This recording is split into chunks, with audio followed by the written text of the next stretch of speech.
Welcome back to ABC 24 This Week. I am Richard Ransom. ABC 24 political analyst is here, Otis Sanford, and Reverend Kenneth Whalum with the New Olivet Worship Center. We're going to talk about the city mayor's race right now. And going back to what, 1991, there was a people's convention then that got the first African-American mayor elected in the city of Memphis. It was a really big deal at the time.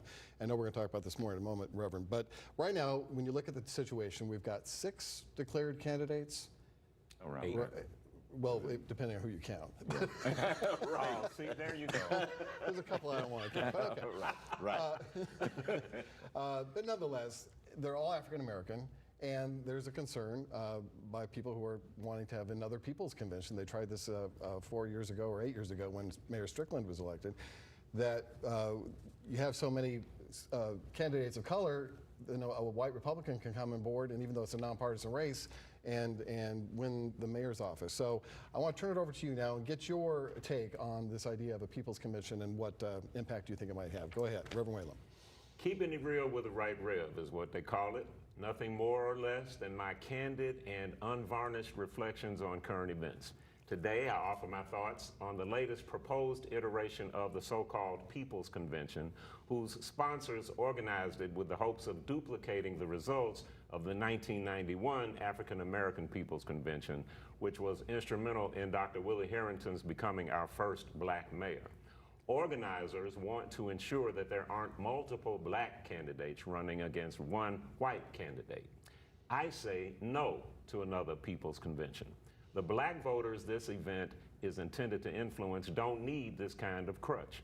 I'm not sure we needed it in 1991, although the positive impact in the black community of Dr. Harrington's first term are inarguable. But what black voters need today is to grow up. We need to, in the words of Malcolm X, become politically mature. Tomorrow, we as a nation celebrate the birthday of Dr. Martin Luther King Jr. The night before he was assassinated here in Memphis, he challenged black folks, black preachers, to lead this city to an economic and political promised land. He too challenged us to become politically mature, and there's no better time than the present. The plethora of declared and soon to be declared black candidates are raising money even as we speak, and all of them, well, most of them, truly believe that they can win. Of course, there will be the perennial candidates who sell out for a bowl of porridge and a couple of $100. Y'all make sure that the only people who vote for them are themselves and their mamas. This has been Keeping It Real with the Right Rev. Richard? I love it. All right. Thank you, Reverend Whalum. Let you expand on that, Otis, on Reverend Whalum's thoughts there and what's your take? Well, very eloquently spoken. As always. As always. But what? But I don't have, honestly, I don't have a but because in 1991, that was a moment in time where the People's Convention probably was needed. It was the culmination of a decades-long effort by African Americans in Memphis to finally get an African American elected mayor. Been trying to do it for years and years and years, couldn't do it. And so the timing was right there. But like any great movie, the sequels never are as good as the original. And so the sequels to the original convention, which was put together, by the way, by Shep Wilburn, Teddy Withers, and Vernon Ash, they did a masterful job here, and they got the community to rally around that.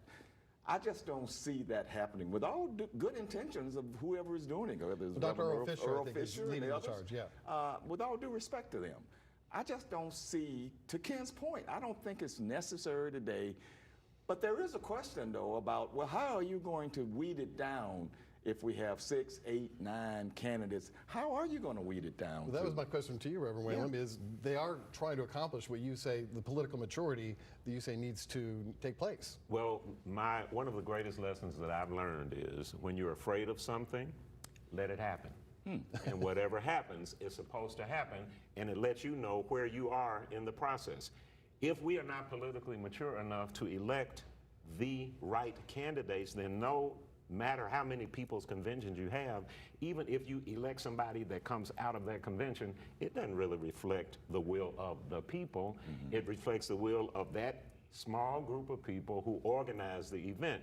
I'm not sure that's a good thing. The other thing is to say, well, that all black candidates are right and all white candidates are wrong. We know that's not the case. What I believe is that if we just let it go, we will see where we are as a city. We'll see where we are as a community. Have our schools done a good enough job of producing people who are politically mature? Well, we'll see what the answer to that question is. And I do think that in the 1991 convention, even though it was organized by the three, and they may have had some personal ambitions around that. I know Teddy Withers wanted to run for mayor again, as did Shep. That's right. But at the end, though, it did become a people's convention. It was at the Mid-South Coliseum, and the people spoke here. I'm just not sure that the People's Convention in 2015 or the one, 2019 and the one this time is really going to produce that groundswell of the people really making decisions. And to Ken's point, it'll be a small group. My memory of the last one, in fact, was that at the time, candidate Tammy Sawyer was pretty much predestined to get the most votes at the People's Convention. Exactly. It didn't really feel like a groundswell of support, and she ended up getting, I believe, less than 7% of the vote. So to your point, I know it is kind of strange. A lot of times when folks come to Memphis and they aren't familiar with the politics, they're like, now wait a second. You know, your city is 63, 64% black, but you got a white mayor and a white congressman representing you in Washington. But I think it shows to the credibility of Memphis voters, you know, they vote who they want to vote for. That's right. Well, the other thing is, man, that it's going to be up to the voters. That's what I mean by political maturity. They're the ones who are going to have to get the message to the candidates who shouldn't be in the race. But that's not up to the candidates. That's not up to any small group of people. It's up to the voters themselves. I believe that we have the maturity among us to do that. I just don't know if we will. I think we have it too. And I can't believe I'm agreeing with Ken Whalum on this to a great degree, but I am. I want to see where we are. And again, I go back to that District 86 race. Do we have a mindset now that we want to look to another generation of leadership for the city and for the other offices in the city? To that point, I don't think I can overstate the importance of ABC 2430, the other local news stations, to keep pushing this kind of issue out there in front of the people. That way it can't be misinterpreted. Just put the facts before the people. I believe the people have the will and the maturity to do it. And you know that's what we do on this station. I mean, Absolutely, absolutely. We got about 30 seconds. Are you hearing any of the names that might be coming out? Because time is running out. If you're hoping to raise some decent money and launch a respectable campaign, are you hearing any other names? I'm not hearing anybody else. I mean, I've been waiting for Keith Norman. It hadn't happened. So I'm just not hearing anybody else. It's getting too late now. I'm interested in knowing who the white candidate that people are talking about is. Who is that? I'm not hearing any names I'm not either, hearing so I don't know. I don't think there will be. I don't think there will be, honestly. All right, we will wait and see. I want to thank you both for partaking in today's show very much, and the special commentary was a special treat from you, Reverend Whalum. Thank you. Thanks to you at home as well. We'll see you next week for ABC 24 This Week.